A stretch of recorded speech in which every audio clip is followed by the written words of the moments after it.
PR পদ্ধতি কি, এটা কি কেউ বলতে পারবেন? আমি সংক্ষেপে বলে ফেলি। আসসালামু আলাইকুম ওয়া রাহমাতুল্লাহ।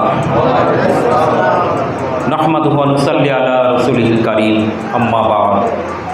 আউযু বিল্লাহি মিনাশ শাইতানির রাজীম। বিসমিল্লাহির রহমানির রহিম। ইন তানসুরুল্লাহা ইয়ানসুরকুম ওয়া ইউসাব্বিত আকদামাকুম। সাদাকাল্লাহুল আযীম। সবাই কয়েকবার দরুদ শরীফ পাঠ করি। আল্লাহুম্মা সাল্লি আলা সাইয়্যিদিনা ওয়া নাবিয়িনা শাফিয়িনা ওয়া হাবিবিনা ওয়া মাওলানা সাল্লাল্লাহু আলাইহি ওয়াসাল্লাম। আলহামদুলিল্লাহ, মহান রব্বুল আলামিনের অসংখ্য শুকরিয়া আদায় করতেছি। আজকে সেই জোহরের পর থেকে ইসলামী আন্দোলন বাংলাদেশ লোহাগড়া উপজেলা শাখার দায়িত্বশীল এবং কর্মী ভাইয়েরা উপস্থিত হয়ে আজকের এই কর্মী সম্মেলনে আপনারা দীর্ঘক্ষণ ধরে এখানে আলোচনা শুনতেছেন।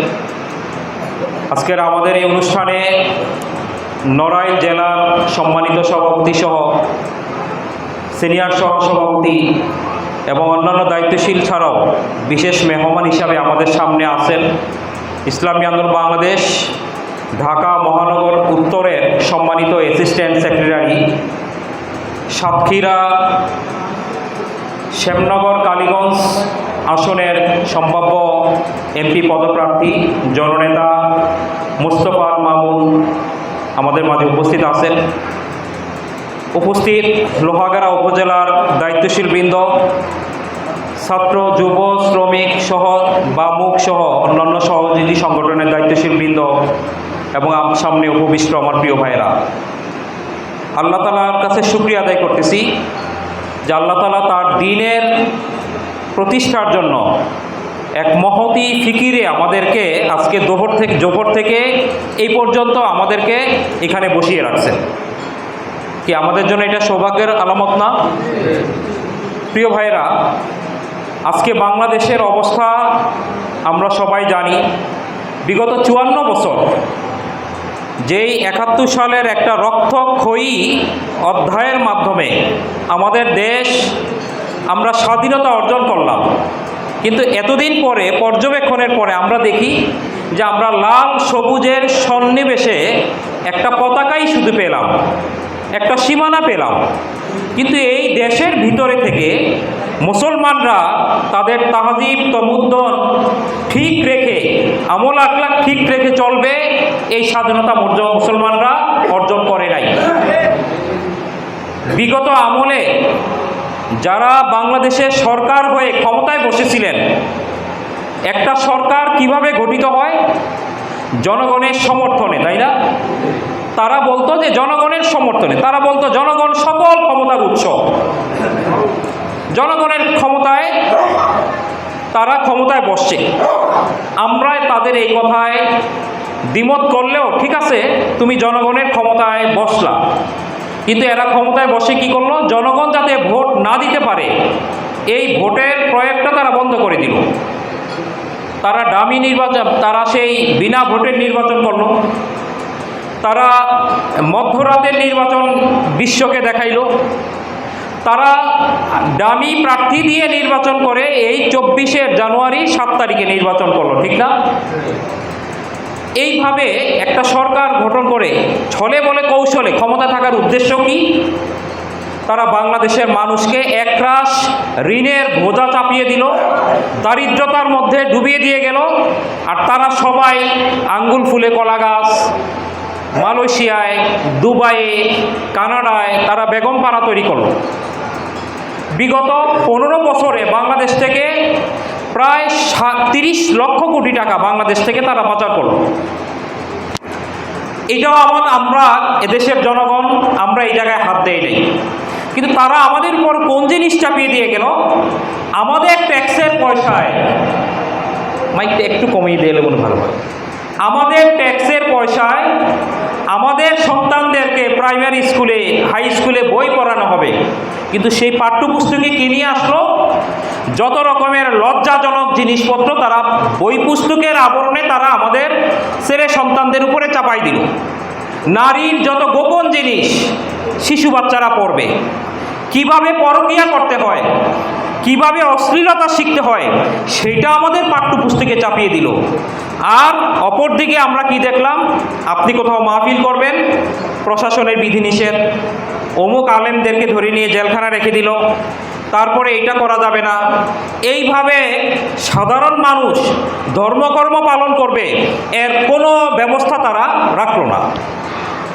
সামাজিকভাবে আমরা কি দেখি, যে আইন শৃঙ্খলার পরিবেশ তারা এত চরম অবনতি ঘটিয়ে দিয়ে গেল। আপনাদের মনে থাকার কথা যে ঢাকার বিশ্ববিদ্যালয়ের ছাত্রীরা তারা মিছিল করছে যে আমরা ধর্ষকের থেকে বাঁচতে চাই, কি মনে আছে কিনা? সর্বোচ্চ শাস্তি দাবি করে তারা মিছিল করল। অর্থাৎ নারীদের জীবনের ইজ্জতের নিরাপত্তা তাদের মধ্যে ছিল না। আমরা কি দেখি যে যত সংসদ সদস্য তারাই বাংলাদেশে ফেন্সিডিল, ইয়াবার বড় বড় চালান নিয়ে আসে, আমাদের যুবকদেরকে তারা ধ্বংস করতেছে। পাঠ্যপুস্তকে এমন কিছু তারা সন্নিবেশ করলো, কিভাবে আলু ভর্তা বানানো যায়, কিভাবে নাচ গান করা যায়, এইটা আমাদের ছেলেপেলেরা শিখবে।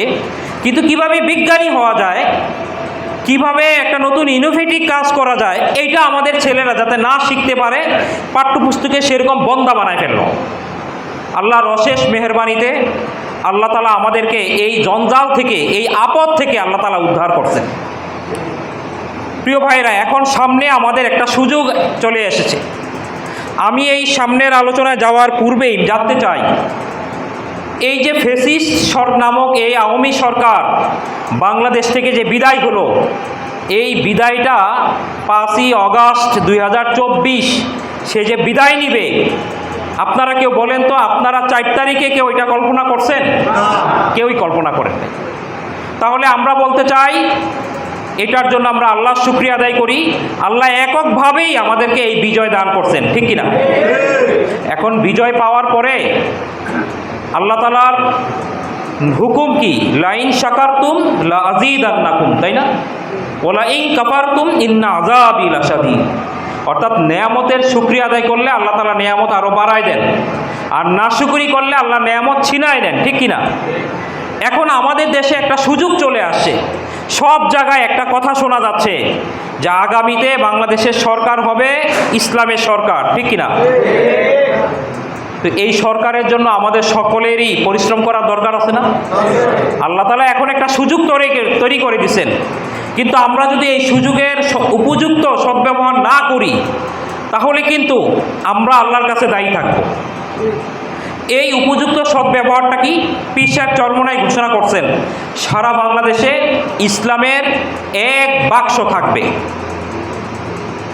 আমার কথা বোঝা যাচ্ছে? ইসলামের একটাই বাক্স থাকবে, অর্থাৎ সকল আসনে সকল ইসলামী, মানবতাবাদী, দেশপ্রেমিক সংগঠনের সমন্বয়ে আমরা প্রত্যেকটা আসনে একটাই মাত্র বাক্স থাকবে এবং মুসলমানরা সম্মিলিতভাবে ওই বাক্সেই সকলে ভোট দিবেন।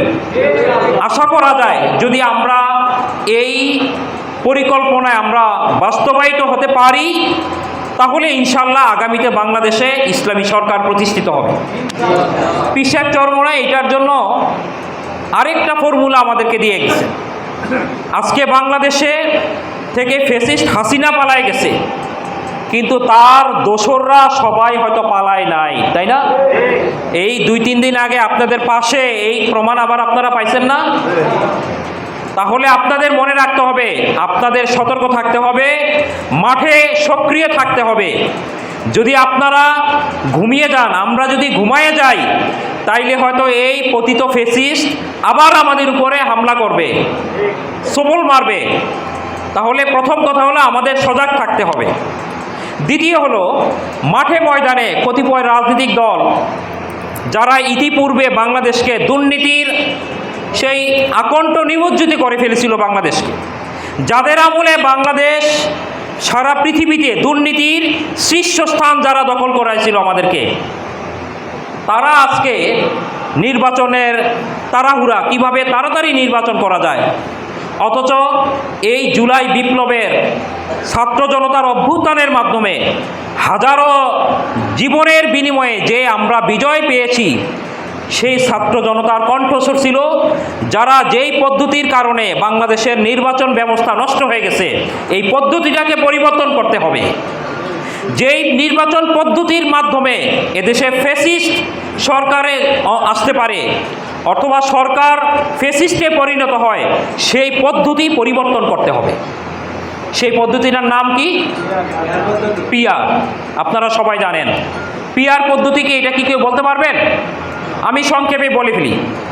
এই পিলারের বাহিরে যারা আছেন একটু কাছে চলে আসেন, আমার দৃষ্টির আড়ালে অনেকে থাকতেছেন, একটু সামনে চলে আসেন। পিআর পদ্ধতি হলো, মনে করেন আপনাদের স্কুলে একটা দৌড় প্রতিযোগিতা হলো। এই দৌড় প্রতিযোগিতায় যে ফার্স্ট হয় তার জন্য পুরস্কার আছে না? সেকেন্ড যে হয় তার জন্য আছে, থার্ড, এমনি ফোর্থ, ফিফথ, সিক্স, তাদের জন্য সান্ত্বনা পুরস্কার, একটা চকলেট নাইলে কলম, কিছু না কিছু তো পাওয়া যায়, তাই না? এখন মনে করেন প্রচলিত নির্বাচন পদ্ধতিতে কি হইল, 100টা ভোটের মধ্যে একজন পাইল 30, একজন পাইল 25, আরেকজন 20, এইভাবে আরেকজন 15, আরেকজন 10। এখন বলেন তো এই 5 জন প্রতিযোগিতার মধ্যে পুরস্কার কয়টা? 3টা। কিসে 3টা? যে একটা পেয়ে জিতে গেল সেই পুরস্কারটা পাইল, তাই না? সে এমপি হয়ে গেল। আচ্ছা, এমপি যে হয়েছে সে কয়জন লোকের ভোটে এমপি হয়েছে? 30 জন লোকের, তাই না? তাহলে এই এমপিকে 30 জন লোক ভোট দিল, কিন্তু এর বাহিরে কয়জন আছে? 70 জন লোক কিন্তু তাকে সমর্থন করে নাই, কি ঠিক কিনা? কিন্তু এই 70 জনের মতামতের আর কোনো দাম নাই। এরা বলে জনগণ সকল ক্ষমতার উৎস।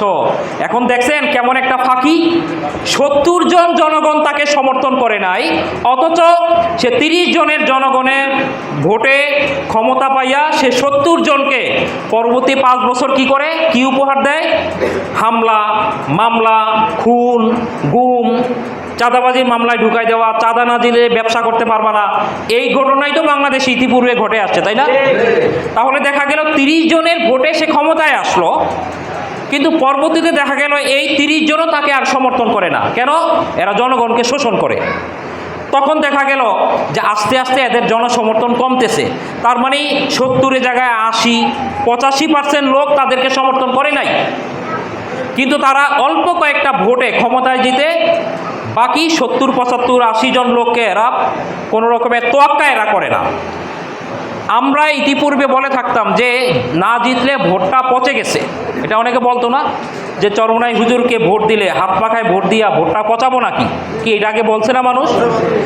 এখন আমরা যেই কথা, যেই পদ্ধতি পীর সাহেব চরমনাই সামনে নিয়ে আসছেন, এই পদ্ধতিতে কোনো ভোট পচা যাবে না। অর্থাৎ প্রত্যেকটা ভোটেরই একটা প্রতিফলন হবে। কিভাবে হবে?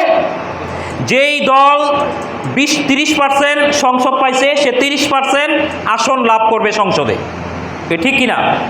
যেই দল 25% পাইছে তাকে 25% সংসদে আসন দেওয়া হবে।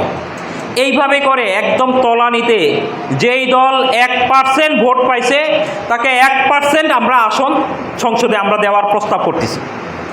এইভাবে করে দিলে প্রত্যেকটা ভোটের একটা প্রতিনিধি সংসদে থাকে না? থাকে। তাহলে এই ভোটটা আর পচা যায়?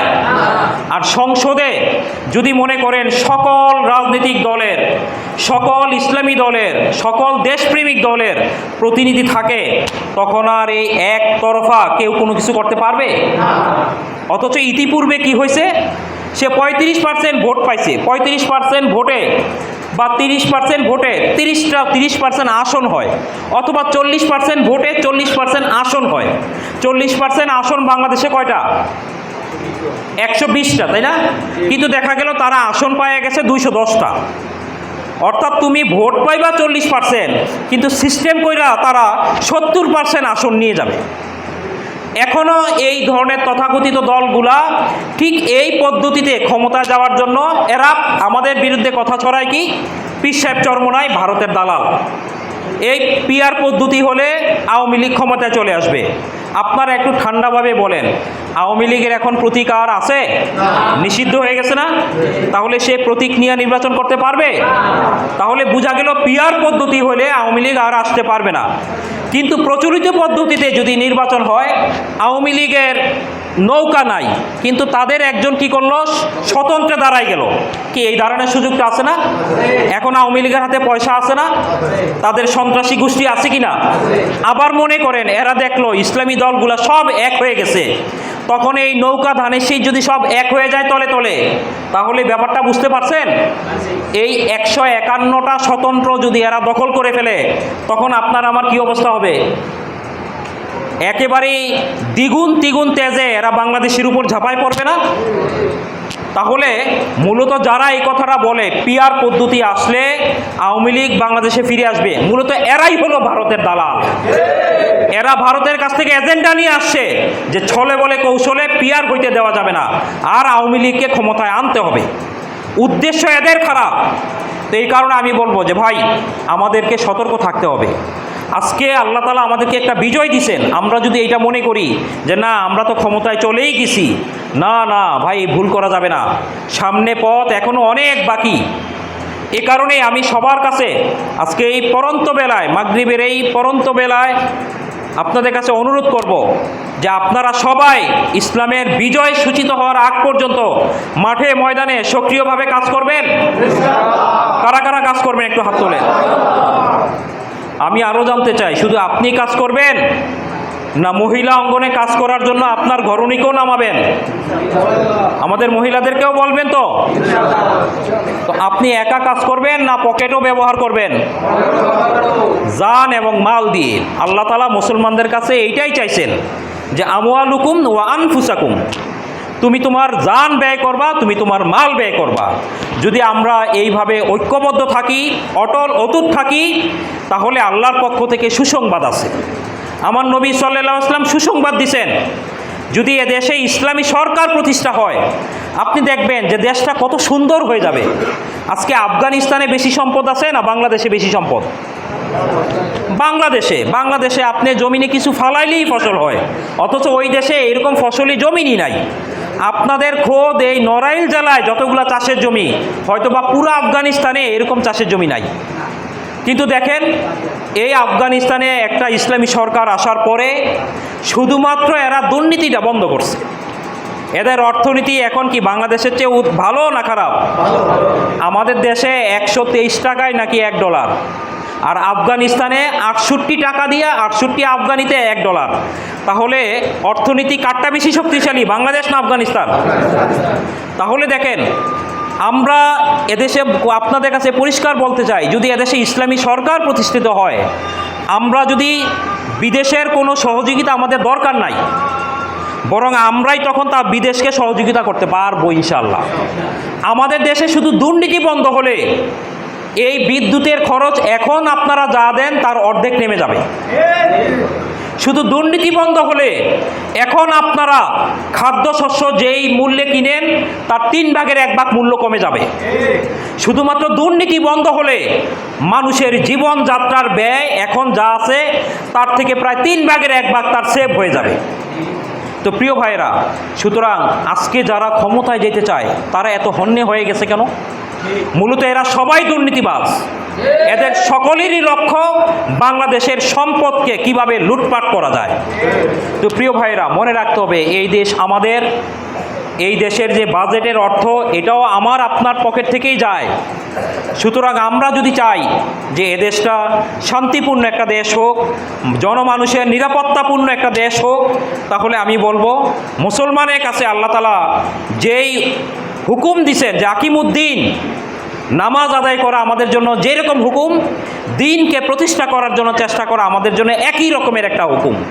সুতরাং আমি সবাইকে অনুরোধ করব যে আসুন আমরা সবাই এখন থেকে এক লক্ষ্যে, এক টার্গেটে আমরা সবাই কাজ করি যে দেশে ইসলামকে বিজয়ী করতে হবে। সুতরাং আমরা প্রত্যেকটা ঘরে ঘরে, প্রত্যেকটা জনে জনে, প্রত্যেকটা বাড়িতে বাড়িতে আমরা ছড়িয়ে যাই। যে ভাইরা আগে অতীতে নৌকা বা অন্য কিছু করছে তাদেরকেও আমরা বুঝাই, ভাই তুমি কি কখনো এটা চিন্তা করে দেখছো? তুমি তো অমুক দলকে সাপোর্ট করছো, কিন্তু আমি জানি যে তুমি ব্যক্তিগত ভালো মানুষ, কিন্তু তার অপরাধের কারণে তোমার আমল নামেও অপরাধ জমা হয়ে গেছে। এটা বলবে কিভাবে? আজকে তোমার সমর্থনটা না পাইলে সে এখানে এমপি হইতে পারতো না। তুমি তাকে সমর্থন করছো, সে এখানে এমপি হয়ে সে দুর্নীতি কাজ করছে। দেখা গেল সে চুরি করছে আর তুমি চুরি না কইরাও চুরির গুনাহ বহন করতেছো। এইভাবে আমাদের প্রত্যেকটা বাড়িতে যে প্রত্যেকটা ঘরে ঘরে যে মানুষকে বুঝাইতে হবে।